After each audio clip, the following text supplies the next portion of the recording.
Skew and kurtosis.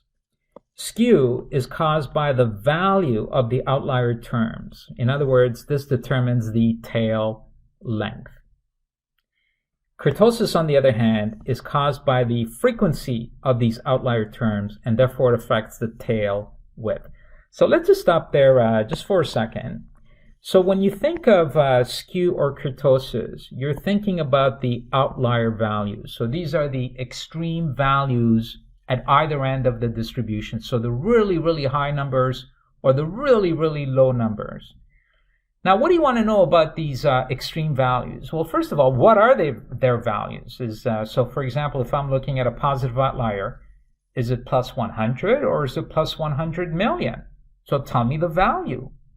And the other thing is, tell me about the frequency of these values. So let's just say the outlier value is 55,000. Well, how often does that observation occur? Like, how often do you see 55,000 in the data set?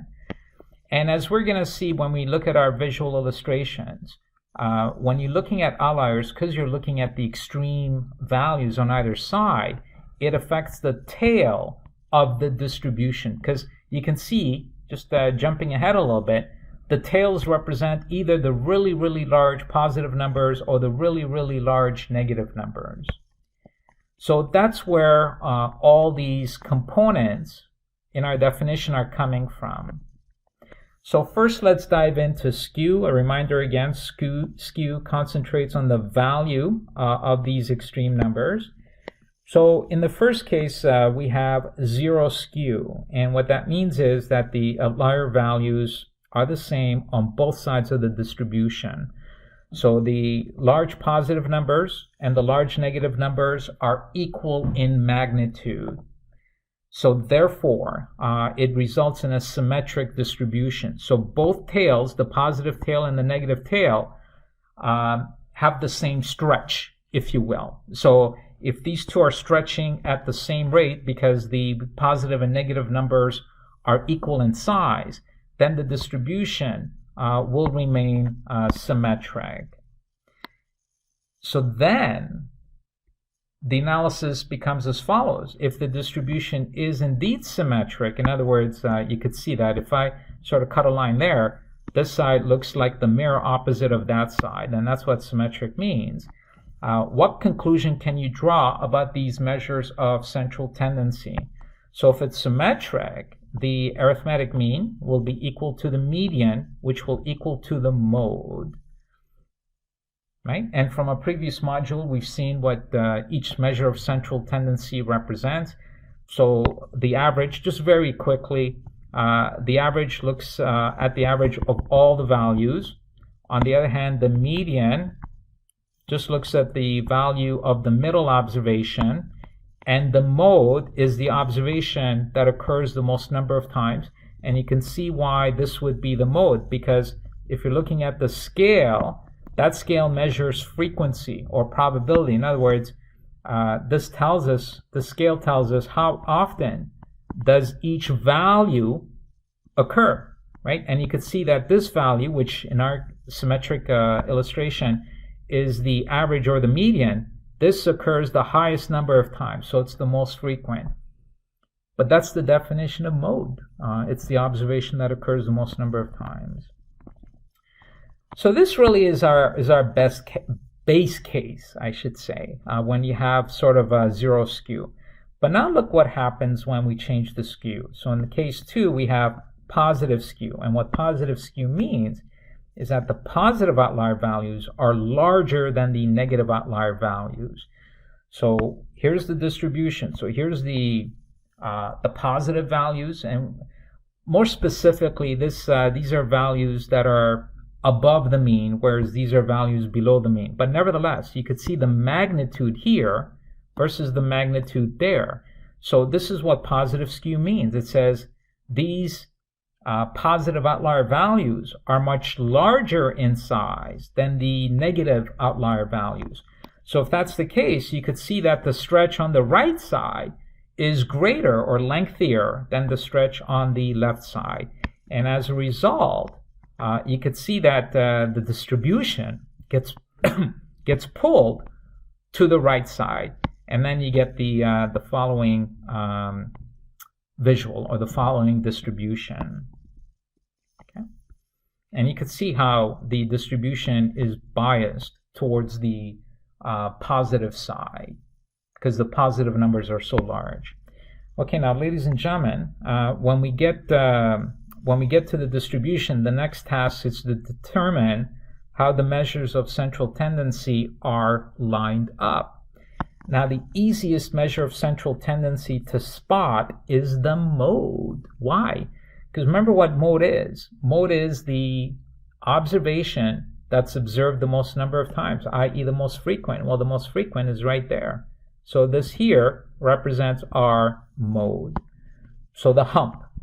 So the hump corresponds with the most frequent observed value, and that's our mode. So my suggestion is you start off with the mode. Now, the only thing you have left is median and arithmetic average. But what distinguishes these measures of central tendency from each other? The mean, or the arithmetic mean, looks at all values, including the outliers. So since the outlier values have such large positive values, the mean is going to be pulled in the direction of the skew. In other words, it's going to be going towards the positive side. So between the median and the mean, it's the mean that's getting dragged further to the right. Because the median doesn't care about these outlier values. The median just concentrates on the middle observation. But the average, on the other hand, looks at the all values. So if you got some really large positive values, like I said, the arithmetic mean is going to get pulled further to the right. So once you've done that, ladies and gentlemen, you can draw your conclusion. So if a distribution is positively skewed, the mean will be greater than the median, and the median in turn will be greater than the mode. Or you can just jump the gun. So on the exam, they're just comparing mean with mode. For positive skew, you could tell that the mean will be greater than the mode. Now here's where you got to be a little bit careful. A lot of candidates might see the label as positive skew and assume that most observations are positive. Actually, it's the opposite. If the distribution is positively skewed, you can see that the mean is here, and therefore most of the observations will have values that are below the mean. And there it is. In a positive skew, most observations will lie below the mean. So why is the mean so high? Because you have a few positive outlier observations that have very, very large values. And I'll give you a good analogy. So suppose that Bill Gates moves in your neighborhood. What would happen to the average income in your neighborhood? So if Bill Gates is living in your neighborhood, the average income would go through the roof. But then if I asked you, would most households have income below or above the average? Well, most households would have income way below the average. The only reason the average is so high is because you have this one individual who's pulling up that average to astronomical levels. So now let's use the exact same analysis for negative skew, and negative skew implies that the negative outlier values are larger than the positive outlier values. And again, we're going to do the same analysis as we did with positive skew. So since the negative numbers are larger, the stretch on the left side is greater than the stretch on the right side, because these negative numbers are much larger. So if that's the case, you get the following distribution right there. And then after that, you have to line up your measures of central tendency. Once again, the easiest measure of central tendency to identify is the hump, because the hump represents the most frequently observed value, and that's the mode. So then the next question is, how do we position the mean and the median? Well, between the mean and the median, which of these measures actually looks at the value of these outliers, the average or the mean? So therefore, it's the mean that's going to get dragged towards these large outlier values. So then, once we've positioned all these measures of central tendency, you can draw your conclusion that in a negative skew, the mean will be less than the median, which in turn will be less than the mode. Now note, in a negative skew, again, you have to be a little careful here. So in a negative skew, do most observations lie above the average or below the average? So don't be fooled by the negative, right? You have to look at the actual distribution. So in a negative skew, it looks like most of the observations lie above the mean. Okay, so there it is. So now we're going to look at the next description for tail, and that would be kurtosis and its related excessus kurtosis. And excess kurtosis is just kurtosis minus 3.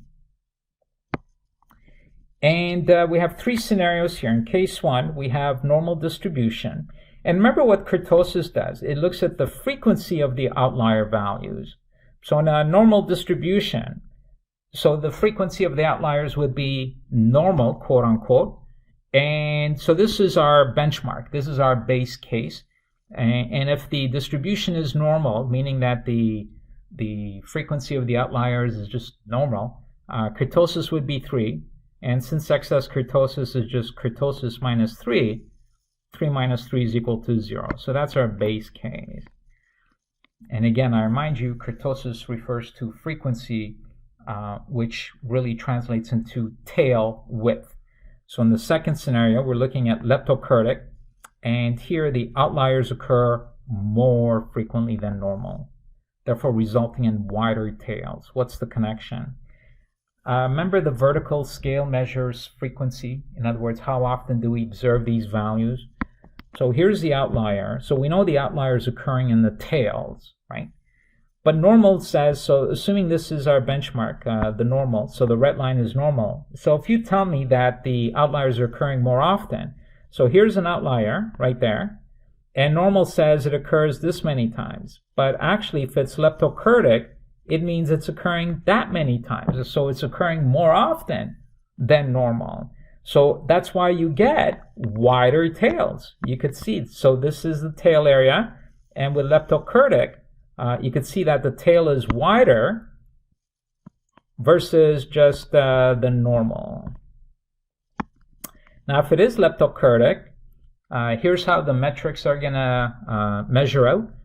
Kurtosis would be greater than 3, and as a result, excess kurtosis will be greater than 0. So if kurtosis was actually 4, excess kurtosis would be 4 minus 3, be equal to 1. And the other scenario for kurtosis, would just be the opposite of lepto. And this is called platykurtic. And where leptokurtic had more frequent outliers, naturally platykurtic would indicate that the outliers occur less frequently than normal. So again, the red line represents normal. So according to normal distribution, these outlier values occur this many times. But if the outliers exhibit a platykurtic distribution, that same outlier values would occur less frequently. And you could see why it's called narrower tails, right? Because under normal, here's the tail width, but under platykurtic, the tail is a lot narrower. And if it is indeed platykurtic, the kurtosis would be less than 3, and therefore excess kurtosis would be 0. So with platykurtic, let's just say the kurtosis is equal to 1. Excess kurtosis would be